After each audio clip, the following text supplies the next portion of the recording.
দীর্ঘ কয়েক দশক ধরে যে মরুভূমির বালি মার্কিন সামরিক উপস্থিতির সাক্ষী ছিল, আজ সেখানে দেখা গিয়েছে নতুন পরিবর্তন। এই জনপদে যখনই কোনো পরাশক্তি পিছু হটেছে, তখনই জন্ম নিয়েছে নতুন কোনো ক্ষমতার লড়াই বা সংঘাতের। সম্প্রতি ওয়াশিংটনের বিরুদ্ধে কঠোর হুঁশিয়ারির পরপরই নিজেদের গুরুত্বপূর্ণ সামরিক ঘাঁটি থেকে সেনা সরাতে শুরু করেছে যুক্তরাষ্ট্র। তবে কি মার্কিন সেনাদের এই বিদায় মধ্যপ্রাচ্যে নতুন কোনো দীর্ঘস্থায়ী যুদ্ধের আশঙ্কা হিসেবে বার্তা দিচ্ছে?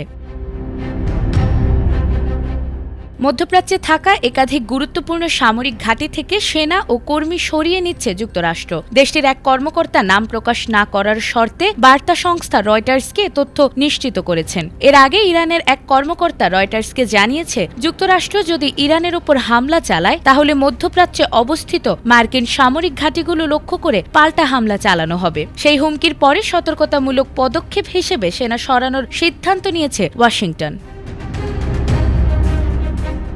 প্রথম ধাপে কাতারের দোহায় অবস্থিত যুক্তরাষ্ট্রের সবচেয়ে বড় সামরিক ঘাঁটি আল উদেইদ থেকে কিছু সেনাকে বুধবার সন্ধ্যার মধ্যে সরে যাওয়ার নির্দেশ দেওয়া হয়েছিল। পরবর্তীতে কূটনৈতিক সূত্রে জানা গেছে, শুধু আল উদেইদ নয়, বরং মধ্যপ্রাচ্যের অন্যান্য ঘাঁটি থেকেও ধীরে ধীরে সেনা সরানো হচ্ছে। গত বছরের জুনে ইরান ইসরায়েল সংঘাতের সময় অপারেশন মিডনাইট হ্যামার এর অংশ হিসেবে ইরানের 3টি পারমাণবিক স্থাপনায় হামলা চালিয়েছিল যুক্তরাষ্ট্র।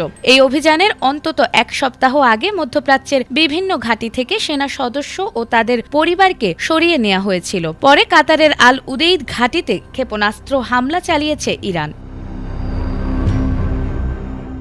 এর আগেও 2020 সালে বিপ্লবী গার্ডের কুদস ফোর্সের প্রধান কাসেম সোলাইমানিকে হত্যার প্রতিশোধ নিতে ইরাকের মার্কিন ঘাঁটিগুলোতে ব্যাপক হামলা চালিয়েছিল ইরান। এই উত্তেজনাকর পরিস্থিতিতে ভুলবশত একটি যাত্রীবাহী বিমান ভূপাতিত করে ইরানি সেনারা, যা আন্তর্জাতিক মহলে তীব্র প্রতিক্রিয়ার সৃষ্টি করেছিল। বর্তমান পরিস্থিতিতে কূটনৈতিক বিশ্লেষকরা বলছেন, নতুন করে ভুল বোঝাবুঝি বা হঠাৎ কোনো পদক্ষেপ পুরো অঞ্চলকে বড় সংঘাতের দিকে ঠেলে দিতে পারে। সব মিলিয়ে ইরান ও যুক্তরাষ্ট্রের পাল্টাপাল্টি হুঁশিয়ারিতে মধ্যপ্রাচ্যে আবারও যুদ্ধের আশঙ্কা ঘনীভূত হচ্ছে। নাজমুন নাহার জান্নাত, এটিএন বাংলা।